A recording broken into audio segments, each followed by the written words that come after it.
24 বিশ্বজুড়ে লক্ষ্মীপুর। বাংলাদেশের নির্বাচন পদ্ধতি নিয়ে বেশ কিছু কথাবার্তা শোনা যাচ্ছে আজকাল, বিশেষ করে একটা নতুন সিস্টেম, মানে আনুপাতিক প্রতিনিধিত্ব বা পিআর। Proportional representation. হ্যাঁ, ঠিক, এটা নিয়ে বেশ আলোচনা হচ্ছে। আমাদের কাছে যে সূত্রগুলো আছে সেগুলো এই বিষয়টার উপরেই ফোকাস করছে।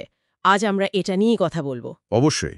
দেখুন, এখন যে সিস্টেমটা আছে, মানে FPTP, first past the post. হ্যাঁ, ওই সিস্টেমে তো খুব সহজ হিসাব। যে সবচেয়ে বেশি ভোট পেলেন তিনিই জয়ী। কিন্তু সমস্যাটা হলো এতে নাকি অনেক ভোট নষ্ট হয়। এক্স্যাক্টলি।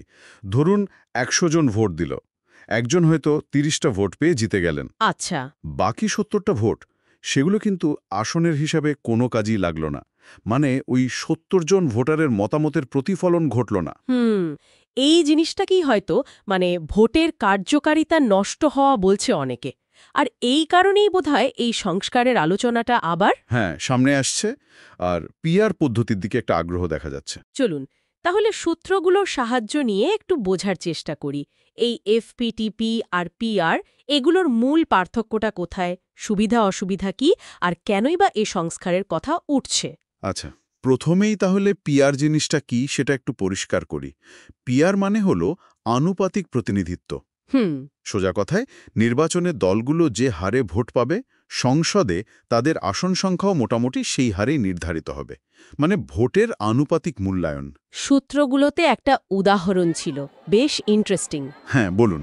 যেমন মোট ভোট যদি 10 লক্ষ হয় আর সংসদে আসন 100টা থাকে, আচ্ছা, তাহলে দল ক যদি 40% ভোট পায়, মানে 4 লক্ষ, তারা পাবে 40টা আসন। Simple, right?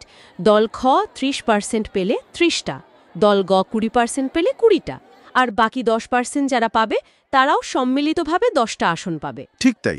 মানে ব্যাপারটা হলো প্রায় সব ভোটেরই একটা দাম থাকছে, সংসদে একটা প্রতিনিধিত্ব থাকছে। এটাই কি তাহলে পিআর পদ্ধতির মূল শক্তি, ভোটের ন্যায্য হিস্সা?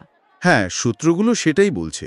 প্রথমত ভোটের ন্যায্য হিস্সা, দ্বিতীয়ত ছোট বা নতুন দলগুলো তাদেরও সংসদে আসার একটা সুযোগ তৈরি হয়। তার মানে শুধু বড় 2-3টে দলই সব আসন পাবে এমনটা নাও হতে পারে? না না, এমনটা হবার কথা না। এতে সংসদে বিভিন্ন মতের জায়গা হয়, একটা বৈচিত্র্য আসে। আর তাতে সংসদটা কি আরও ভারসাম্যপূর্ণ হয়? সরকারকে বেশি জবাবদিহি করতে হয়? অবশ্যই, কারণ কোনো একটা দল হয়তো একক সংখ্যাগরিষ্ঠতা পেল না, তখন অন্যদের সাথে নিয়ে চলতে হবে, একটা ভারসাম্য তৈরি হয়। আচ্ছা, এবার একটু এফটিপিপির দিকে তাকাই। বর্তমান ব্যবস্থার সমালোচনাগুলো কি কি? সূত্রগুলো তো বেশ কিছু পয়েন্ট উল্লেখ করেছে। হ্যাঁ, সবচেয়ে বড় সমালোচনা তো আগেই বললাম, অল্প ভোটে জেতা যায় আর বেশিরভাগ ভোট নষ্ট হয়। হ্যাঁ, ভোট অপচয়। ঠিক। এর বাইরেও আরও সিরিয়াস কিছু অভিযোগ আছে। যেমন এই সিস্টেমে জেতার জন্য প্রার্থীর ব্যক্তিগত ইমেজ, টাকা পয়সা, এমনকি গায়ের জোরও হয়তো কোথাও কোথাও ও আচ্ছা। গুরুত্বপূর্ণ হয়ে ওঠে। এর ফলে নির্বাচনে কালো টাকার ব্যবহার, মনোনয়ন বাণিজ্য টিকিট কেনাবেচা, এইসবের সুযোগ তৈরি হয় বলে অনেকে মনে করেন। সূত্রগুলো সেদিকে ইঙ্গিত দিচ্ছে। এমনকি সংঘাত, দখল, চাঁদাবাজির মতো অভিযোগও ওঠে। ভিন্ন মত বা বিরোধী দলকে দাবিয়ে রাখার কথাও কি বলা হয়েছে? হ্যাঁ, সেই আশঙ্কাও প্রকাশ করা হয়েছে সূত্রগুলোতে। যেহেতু উইনার টেকস অল, বিজয়ী সব পায়, তাই ক্ষমতা কুক্ষিগত করার একটা প্রবণতা তৈরি হতে পারে। বিরোধী মতকে হয়তো ততটা গুরুত্ব দেওয়া হয় না। এই সব কারণেই কি তাহলে পিআর পদ্ধতির দিকে ঝোঁকটা বাড়ছে? মানুষ কি চায় তাদের ভোটের দাম থাকুক? আমার তো মনে হয় সেটাই মূল কারণ। সূত্রগুলো সেভাবেই ব্যাখ্যা করছে। ভোটাররা চায় তাদের ভোটটা কাউন্ট হোক। সংসদে শুধু গরিষ্ঠ অংশের নয়, সবার কথাই যেন শোনা যায়।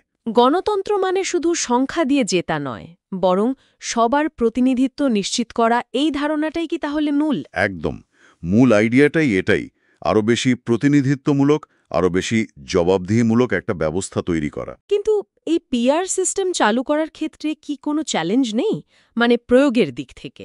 একটা টেকনিক্যাল বা প্রায়োগিক প্রশ্ন, কিন্তু সূত্রগুলো তুলেছে সেটা হলো, ধরুন কোনো দল খুব অল্প ভোট পেল, ভগ্নাংশ ভোট, যেমন 0.6% বা 0.7%। আচ্ছা, পূর্ণ সংখ্যার শতাংশ না। হ্যাঁ, তাদের আসনটা ঠিক কিভাবে ভাগ হবে? এই ভগ্নাংশের হিসাব মেলানোর কোনো সর্বজন স্বীকৃত সহজ পদ্ধতি নিয়ে এখনো পুরোপুরি ঐক্যমত হয়নি। এটা একটা বিতর্কের জায়গা। এটা আসলে একটা গুরুত্বপূর্ণ প্রশ্ন, কারণ এটা তো নিখুঁতভাবে ভাগ করা কঠিন হতে পারে। কঠিন হতে পারে, হ্যাঁ, তবে সমাধান নিশ্চয়ই আছে।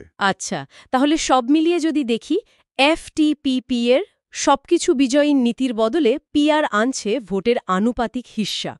যারা পিআর চান তাদের মূল লক্ষ্য হল ভোটের মূল্যায়ন আর একটা প্রতিনিধিত্বমূলক সংসদ, তাই তো? হ্যাঁ, মোটের ওপর এটাই মূল কথা, ন্যায্য প্রতিনিধিত্ব আর জবাবদিহিতা বাড়ানো। বেশ, আলোচনাটা শেষ করার আগে একটা বিষয় নিয়ে একটু ভাবা যেতে পারে। সূত্রগুলো তো মূলত পদ্ধতির কারিগরি দিক আর এর কার্যকারিতা নিয়ে বেশি বলেছে, কিন্তু এর বাইরেও বাংলাদেশের সামাজিক বা রাজনৈতিক বাস্তবতার অন্য কোনো দিক আছে যা এই নির্বাচন পদ্ধতির ভবিষ্যৎ নির্ধারণে ভূমিকা রাখতে পারে? শুধু সিস্টেম বদলালেই কি সব সমস্যার সমাধান হবে? এটা খুবই গুরুত্বপূর্ণ একটা প্রশ্ন, কারণ কোনো সিস্টেমই তো পারফেক্ট না, আর সিস্টেমের বাইরেও অনেক ফ্যাক্টর কাজ করে। রাজনৈতিক সংস্কৃতি, মানুষের মানসিকতা, প্রাতিষ্ঠানিক সক্ষমতা, এই বিষয়গুলোও কিন্তু সমান গুরুত্বপূর্ণ। শুধু পদ্ধতির বিতর্কে আটকে না থেকে এই বৃহত্তর প্রেক্ষাপটটাও বিবেচনায় রাখা দরকারি।